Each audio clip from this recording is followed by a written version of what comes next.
Assalamualaikum warahmatullahi wabarakatuh dan selamat sejahtera. Baiklah, Alhamdulillah hari ini kita akan teruskan pengajaran kita dengan subtopik yang berikutnya. Hari ini kita sambung dengan bab 9, keberkaitan peristiwa bergabung. Sebelum ni kamu dah belajar peristiwa bergabung dan juga peristiwa bersandar dan tidak bersandar. Jadi hari ini kamu akan belajar subtopik seterusnya iaitu peristiwa saling eksklusif dan peristiwa tidak saling eksklusif. Baik, kita teruskan. Kita recap balik apakah itu peristiwa bergabung. Peristiwa bergabung adalah gabungan dua atau lebih peristiwa dalam satu kesudahan. Jadi kita ada peristiwa A, peristiwa B. Apa yang berlaku kat peristiwa A dan peristiwa B itu kita gabungkan dan itulah kita panggil peristiwa bergabung. Apakah itu peristiwa bersandar dan tidak bersandar? Peristiwa A dan B ialah peristiwa bersandar sekiranya peristiwa A mempengaruhi kejadian peristiwa B. Jadi kat sini contoh dia macam ada satu kotak. Dalam kotak tu ada 3 bola. Bola hijau, bola merah, bola biru. Kamu dikehendaki ambil 2 bola secara rawak tanpa pemulangan. Jadi bila kamu ambil bola A, yang pertama kali kamu ambil bola hijau. Jadi sebelum ni ada 3 bola, sekarang tinggal 2 bola.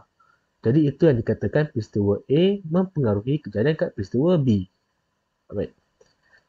Peristiwa tak bersandar pula adalah jika peristiwa A tidak mempengaruhi kejadian peristiwa B. Kata ada 2 jenis kotak. Kotak A ada 3 jenis bola. Bola hijau, bola biru, bola merah.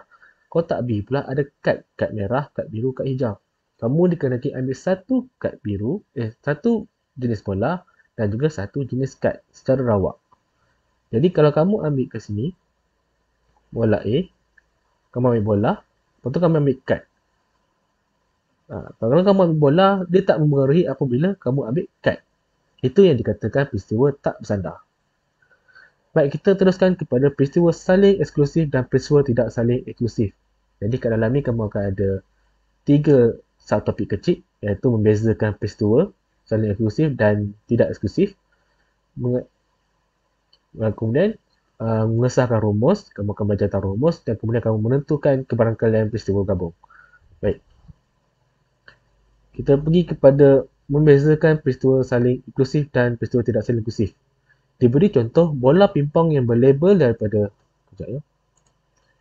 bola pimpong yang berlabel dari 1 hingga 9 dimasukkan ke dalam satu bakul kosong. Seorang murid memilih sebiji bola pimpong dari bakul kosong tersebut secara rawak. Katakanlah T ialah peristiwa mendapatkan nombor genap, U ialah peristiwa mendapat nombor kuasa 2 sempurna. Kamu tahu kuasa 2 sempurna? 1 kuasa 1, 1. 2 kuasa 2, 2 kuasa 2, 4. 3 kuasa 2, 9. 1, 4, 9 tu adalah kuasa 2 sempurna. V ialah peristiwa mendapat faktor bagi 9. Jadi, kita tengok gambar Rajah Van dia. Gambar Rajah Van dia kata T ialah peristiwa nombor genap. Jadi nombor genap kita adalah 2 dalam bola pimpong 1 sampai 9 tu. Nombor 1, 2, 3, 4, 5, 6, 7, 8, 9 tu. Jadi, nombor genap dalam tu adalah 2, 4, 6, 8. Okey. Betul. U ialah peristiwa dapat nombor kuasa 2 sempurna. Jadi kuasa 2 sempurna adalah kita ada 1 kuasa 2. Kita ada 1 kuasa 2 sama dengan 1. 2 kuasa 2 sama dengan 4. 3 kuasa 2 sama dengan 9. 4 kuasa 2 sama dengan 16. Sampai kat 16 ni kita ada dah. Kita ada 1, 4, 9. Jadi kat U ni, ini adalah U. Okay. U 1, 4, 9. Baik. Kemudian V ialah peristiwa mendapatkan faktor bagi 9. Faktor bagi 9 adalah apa? 1 kali 9, 9. 9 bagi 9, 1. 9 bagi 3, 3. Jadi kita punya faktor adalah 1, 3, 9. V untuk V. Jadi yang tinggal adalah nombor 5 dan 7. Jadi 5 dan 7 ni kita letak kat bahagian luar. Okey. Jadi dari gambar Rajah Van di sebelah, kita dapati bahawa T dan V tidak boleh berlaku pada masa yang sama. Jadi kalau kamu ambil satu biji bola, Katakan bola tu dikehendaki mesti dapat peristiwa nombor genap dan juga peristiwa mendapat nombor kuasa 2 sempurna. Silap. Katakan kamu kena dapat bola yang peristiwa nombor genap dan juga peristiwa mendapat faktor bagi 9. Tak boleh. Sebab apa? Nombor genap bukannya faktor bagi 9. T dan B adalah berbeza. Jadi peristiwa T dan B dikatakan peristiwa saling eksklusif. Dia eksklusif untuk dia je. Itu yang dikatakan. Bola pipa yang berlabel 4 ialah kesudahan sepunya bagi kedua peristiwa T dan U. Right? T dan U ni dia kongsi satu yang baru. Kongsi satu nombor yang sama iaitu 4. Jadi peristiwa T dan U ialah peristiwa tidak saling eksklusif. Sebab dia ada nombor nilai 4 tu. Bola pipa nombor 4 tu dia tak eksklusif. Dia adalah untuk peristiwa T juga dan juga peristiwa U. Itu dikatakan. Jadi kat sini apa kita boleh katakan? Dua peristiwa A dan B adalah eksklusif sekiranya kedua-dua peristiwa itu tidak boleh berlaku pada masa yang sama. Eksklusif sekiranya kedua-dua peristiwa itu tidak boleh berlaku pada masa yang sama. Dan juga dua peristiwa A dan B adalah tidak eksklusif sekiranya kedua-dua peristiwa itu boleh berlaku pada masa yang sama. Kiranya ada satu nilai yang di mana boleh kongsi dengan dua jenis peristiwa, jadi itu tidak eksklusif. Eksklusif jika nilai untuk peristiwa A dan nilai untuk peristiwa B itu adalah hanya untuk mereka saja. Tak boleh kongsi. Itu adalah eksklusif.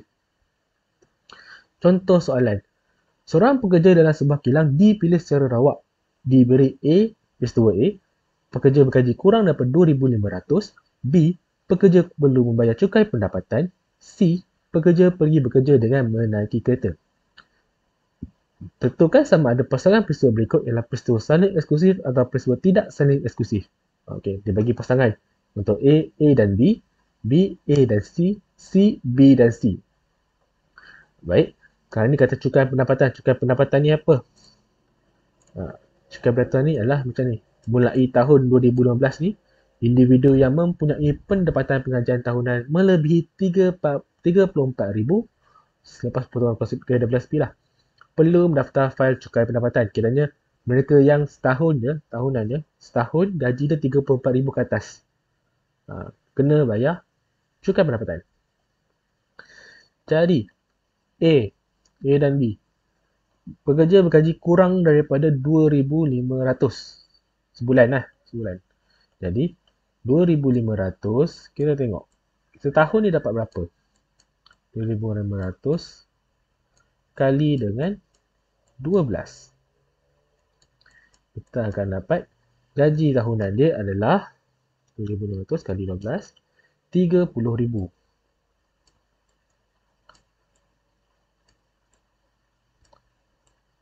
Jadi sepatutnya dia perlu bayar sekiranya 34,000 ke atas. Dia tak sampai pun 34,000. Jadi dia perlu bayar ke tak? Dia tak perlu bayar. Jadi bila dia tak perlu bayar, peristiwa A tak ada kena-mengena dengan peristiwa B. Tak berkaitan. Jadi dia peristiwa A dan B tidak boleh berlaku bersama, maka A dan B ialah peristiwa saling eksklusif. Okey. B, A dan C. Peristiwa A, pekerja bergaji kurang daripada 2,500. C ialah pekerja pergi bekerja dengan menaiki kereta. Dia ada gaji 2,500 sebulan. Dia mungkin boleh dapat beli kereta dan pergi bekerja naik kereta. Jadi peristiwa A dan C boleh berlaku bersama. Dia boleh berlaku bersama. Jadi maka A dan C ialah peristiwa tidak saling eksklusif. Dan juga soalan terakhir B dan C, iaitu B dan C, iaitu pekerja pergi bekerja dengan menaiki kereta dan juga pekerja perlu membayar cukai pendapatan. Baik, Allahuakbar. Baik. Untuk soalan terakhir C, B dan C, B ialah pekerja perlu membayar cukai pendapatan. Jadi dan juga C, pekerja pergi bekerja dengan menaiki kereta. B, dia boleh bayar cukai pendapatan. Jadi tahunan dia lagi tinggi daripada yang peristiwa A tadi tu. Jadi dia mungkin boleh pergi bekerja naik kereta. Dia boleh beli kereta. Jadi C, peristiwa B dan C boleh berlaku bersama, maka B dan C ialah peristiwa tidak saling eksklusif. Boleh faham ya? Kita tengok contoh soalan kedua pula. Sebiji dadu adil di lambung. Kita ada sebiji dadu. Nombor dadu apa? 1, dadu adil. Kita ada 1, 2, 3, 4, 5, 6. Okey. Itu nombor kat dadu. Jadi, sebenarnya peristiwa berikut diberikan. P ialah peristiwa mendapat nombor yang lebih besar daripada 4. Itu adalah P. Q ialah peristiwa mendapat nombor genap. R ialah peristiwa mendapat nombor kuasa 2 sempurna. Baik, P sama dengan mendapat nombor yang lebih besar daripada 4. Nombor lebih besar berat adalah 5 dan 6. Q ialah nombor genap. Nombor genap adalah 2, 4, 6. Dan R adalah nombor kuasa 2 sempurna. Nombor kuasa 2 sempurna adalah 1, 4. Itulah dia. 1 dan 4. Nombor kuasa mana? 1 kuasa 2, 1. 2 kuasa 2, 4. 3 kuasa 2, 9. 9 dah tak ada dah. Kita ada 1 dan 4 saja. Baik. Sekarang ni P dan Q. P dan Q. P dan Q ada satu nombor yang sama iaitu 6. Jadi, peristiwa P dan Q boleh berlaku bersama. Maka P dan Q ialah peristiwa tidak saling eksklusif. Sebab dia ada nombor 6. Nombor 6 ni, dia ada sama-sama. Kemudian P dan R. P dan R, tengok nombor dia. 5 nilai dalam dia. 5, 6, R adalah 1 dengan 4. Boleh ke? Tidak. Peristiwa P dan R tidak boleh berlaku bersama. Maka P dan R ialah peristiwa saling eksklusif. Kemudian si Q dan R, dia ada nombor sama iaitu 4. Jadi, peristiwa Q dan R boleh berlaku bersama. Maka Q dan R ialah peristiwa tidak saling eksklusif.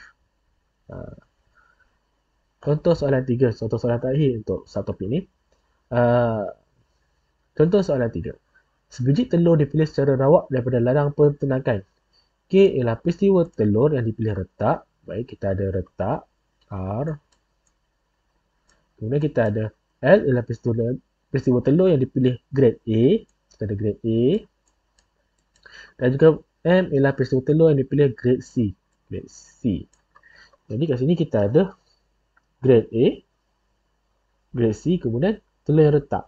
Jadi tentukan sama ada pasangan peristiwa berikut ialah peristiwa saling eksklusif atau peristiwa tidak saling eksklusif. A ialah K dan L. K ialah telur yang retak. Dan L ialah telur grade A. Telur grade A boleh jadi telur yang retak. Jadi, peristiwa K dan L boleh berlaku bersama. Maka K dan L ialah peristiwa tidak saling eksklusif. Kemudian K dan M. Baik, K ialah peristiwa telur yang retak. M ialah grade C. Sama macam tadi, telur grade C boleh jadi telur yang retak. Jadi, peristiwa K dan M boleh berlaku bersama. Maka K dan M ialah peristiwa tidak saling eksklusif. L dan M. L adalah peristiwa telur yang dipilih iaitu grade A dan M adalah peristiwa telur yang dipilih grade C. Grade A lebih besar daripada grade C. Jadi grade C tak boleh jadi grade A. Jadi peristiwa L dan M tidak boleh berlaku bersama. Maka L dan M ialah peristiwa saling eksklusif. Itu adalah untuk membezakan sama ada peristiwa tersebut eksklusif ataupun tidak.